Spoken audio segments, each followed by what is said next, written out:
If you grew up in the 1980s or early 90s, you remember this.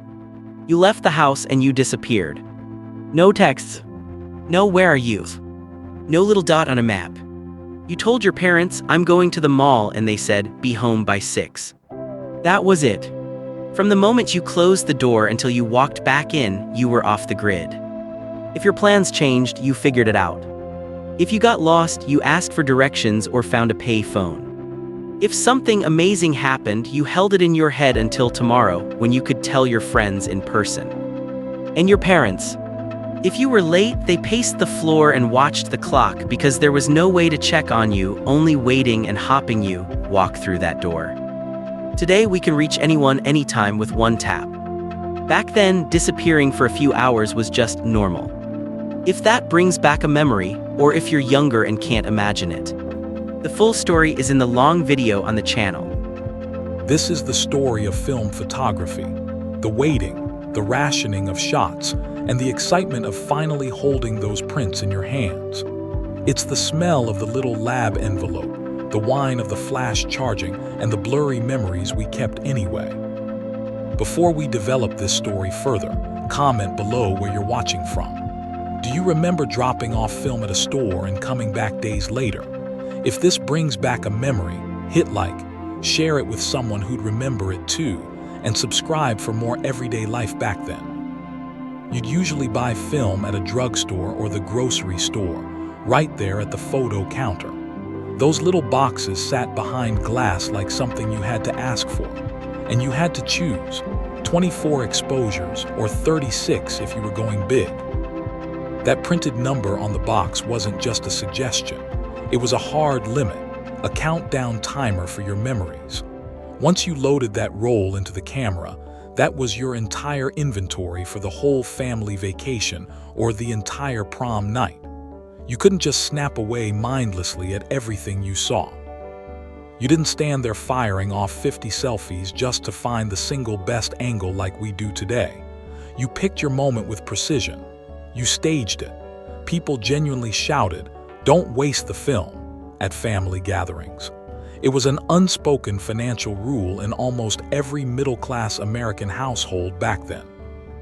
This limitation meant you had to command the room like a movie director. Hold still, stop crying, get closer to your grandma. You had to engineer the perfect moment before you pressed the button because you didn't have a second chance to get it right. If you missed it, the moment was gone forever. Today, you can take 100 photos of your lunch in a single minute and delete them all without a second thought. Back then, if you took 100 photos, it meant you were either at a wedding or you were incredibly wealthy. Film was a luxury item for most kids and teenagers. The costs added up incredibly fast. You paid for the film roll itself up front. Then, days later, you paid a second time to develop it. And if you wanted double prints for the relatives, that was extra. You learned the value of $1 through photography, realizing every single click pulled money from your wallet. That is exactly why so many old family albums look so stiff and posed. Everyone is lined up, shoulders touching, forcing a smile. We weren't necessarily more formal people back then. We just didn't want to waste a precious frame on chaos or bad lighting unless the chaos was the absolute point of the photo. Even with all that preparation and posing, there was still a massive leap of faith involved. You press the shutter and pray the focus was sharp. You'd hope nobody blinked at the exact millisecond the shutter snapped. It was a gamble every single time, and you never knew the odds until it was too late. You couldn't check your work instantly.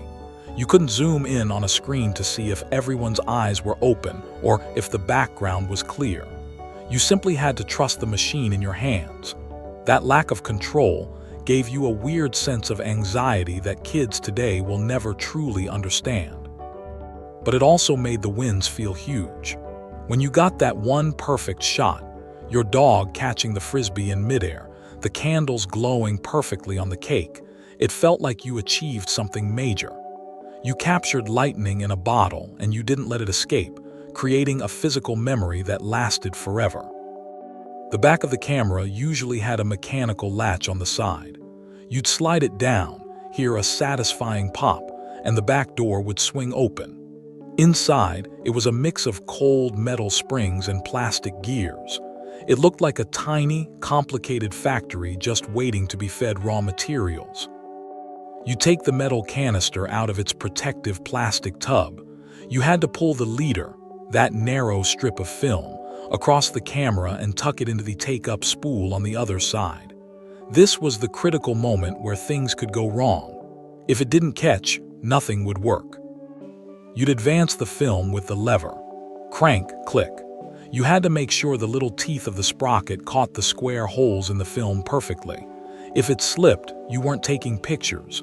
You were just pretending to capture memories while the film sat still. It was a common and heartbreaking mistake. Many of us developed a nervous habit to check this, watching the rewind knob on the left. If that knob turned while you cranked the lever on the right, the film was moving correctly. If it stood still, your heart sank instantly. You knew you had to open it up and start over. Imagine finishing a whole roll at Disney World, capturing the castle, the characters, the rides, only to open the camera and realize the film never advanced. It was still sitting in the canister, unexposed. That happened to everyone at least once, and the feeling of disappointment was absolutely crushing. So you got careful. You learned the tactile sounds and vibrations of your specific camera, the thwack of the shutter opening, the ZZZZZT of the automatic winders in the 90s. It became muscle memory, like riding a bike or using a rotary phone. You could feel when the machine was working properly. Then came the end of the roll. The lever would stop halfway through a crank. It wouldn't budge.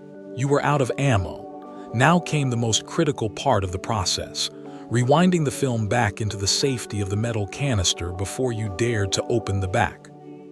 You pressed the tiny recessed button on the bottom of the camera to unlock the gears.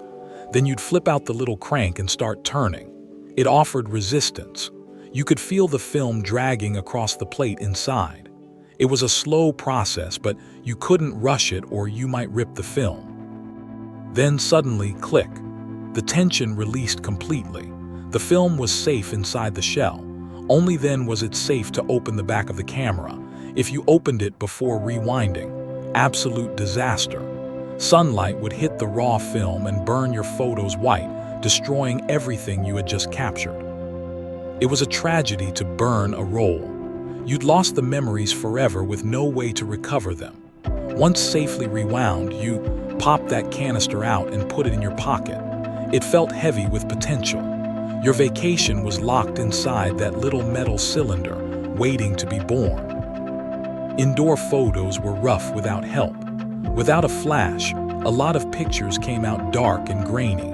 So we used the flash, and back then it wasn't subtle. It was a sharp burst of light that startled everybody in the room. It wasn't soft or flattering. It was bright enough to make you blink and leave little spots in your vision for a moment. You'd hear that click, see that burst, and then the room would pause, half laughing, half squinting. You can picture the scene perfectly. Thanksgiving dinner. Everyone gathers around the turkey. Smile, zap. Then a half second of stunned silence while everyone blinked rapidly, trying to regain their sight. It was practically a medical procedure just to get a photo of Grandma cutting the pie. This caused the famous red-eye effect that ruined millions of photos.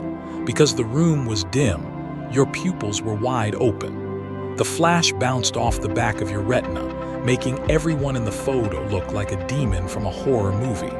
We didn't have apps to fix it back then. The flash also destroyed all depth perception in the image. The person in front was washed out white as a sheet, and the room behind them fell into a pitch-black void. It made every living room look like it was floating in outer space, completely detaching the subject from the background. And the noise. If you had an electronic flash, you remember the sound of it charging. A high-pitched whine that rose in frequency. Wee-yee. You had to wait for the little orange, ready light to turn on. It tested your patience, standing there with a frozen smile while the capacitor filled up. Trying to take candid shots was impossible. You couldn't be sneaky. The whine of the flash charging announced to the entire room that you were about to take a picture. Everyone froze and put on their fake smiles immediately. The element of surprise was completely lost with that technology. Before the built-in flashes, we had flash cubes and magic cubes, little plastic blocks with 4 bulbs inside. You took a shot, the bulb fried and the cube rotated. 4 shots and it was trash. It was literally burning money with every single shutter click, making every photo feel even more expensive. Sometimes the flash failed entirely. Batteries died constantly in those units. You pressed the button, the shutter would open, but no light came out. You knew instantly you had just wasted a frame on a dark, blurry mess that wouldn't show anything but shadows. But we worked around it. We pushed furniture toward the windows to get natural light. We told people to hold their breath to avoid blur. We did whatever it took because we didn't want to waste the film, and we didn't want to lose the moment to a bad flash. Once the roll was done, you had to hand it over to a stranger.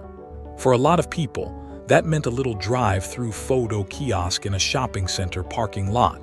Those tiny huts you could pull up to without even getting out of the car. In some places, they were known as photomat, and they were everywhere through the 70s and 80s.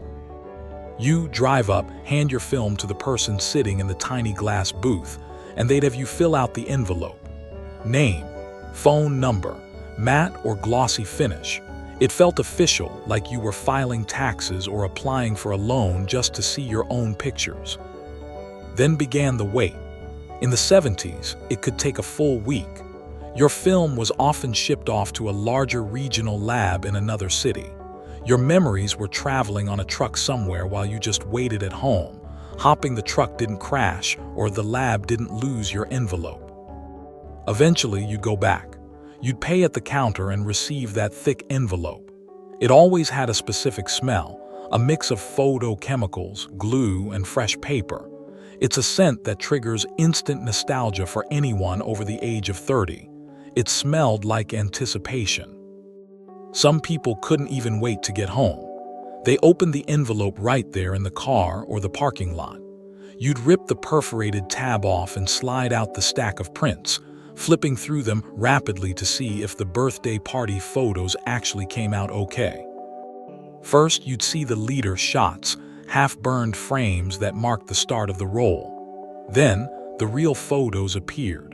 There was always a mix of triumph and disappointment in every single envelope.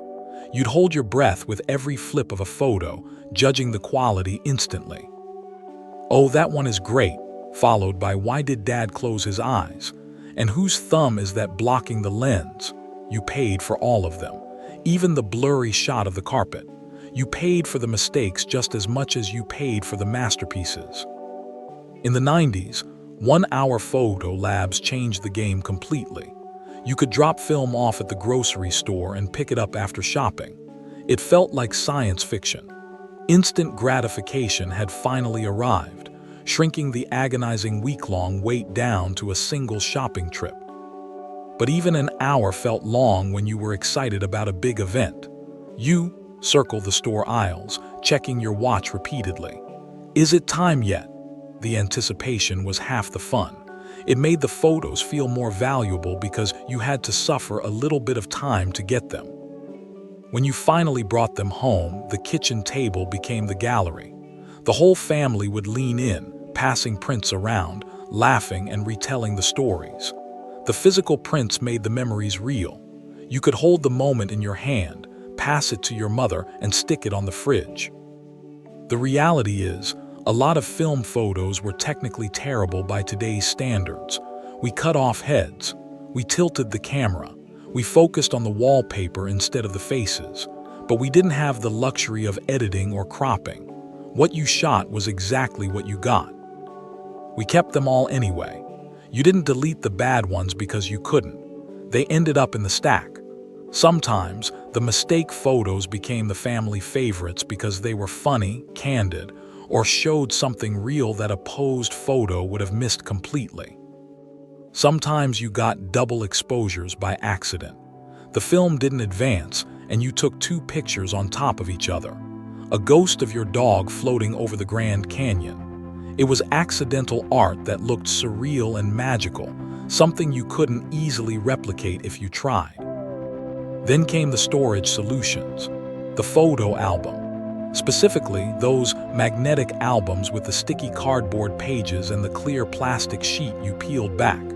You'd arrange your photos carefully and smooth the plastic down, trapping the memories under a layer of protective film. Over time, those pages turned yellow and the glue dried out, letting photos slide around. But back then, it felt like you were archiving history. You were building a timeline of your life, page by sticky page, organizing your personal history for future generations to see. Others just used the chaotic shoebox method, throwing envelopes of photos into a big box in the closet. Digging through it years later was like an archaeological excavation. You'd find a Christmas from 1983 next to a beach trip from 1991, mixing decades together in a pile of glossy paper. Negatives were confusing to kids. Those strips of dark, orange-brown plastic tucked in a sleeve at the back of the envelope. Parents always said, "Keep the negatives safe," just in case you wanted reprints. They looked like alien versions of our lives, with colors inverted and faces looking dark. We rarely used them, but we kept them religiously. Sharing a photo meant physically giving it away. If Grandma wanted the picture of you in your baseball uniform, you gave her the print. It was gone from your collection. You couldn't just text it to her. If you wanted to keep it too, you had to go back to the store with that specific negative strip and pay for a duplicate. It took effort and money. It made the act of giving someone a photo mean so much more because it was a genuine sacrifice. Now those albums are gathering dust in attics or basements, but when you find them, you don't scroll past like on a phone. You sit on the floor and flip the pages. The smell is still there. The memories are still there, permanent, real, and waiting for you. This is the story of film photography, the waiting, the rationing of shots, and the excitement of finally holding those prints in your hands. It's the smell of the little lab envelope, the whine of the flash charging, and the blurry memories we kept anyway. Before we develop this story further, comment below where you're watching from. Do you remember dropping off film at a store and coming back days later? If this brings back a memory, hit like, share it with someone who'd remember it too, and subscribe for more everyday life back then.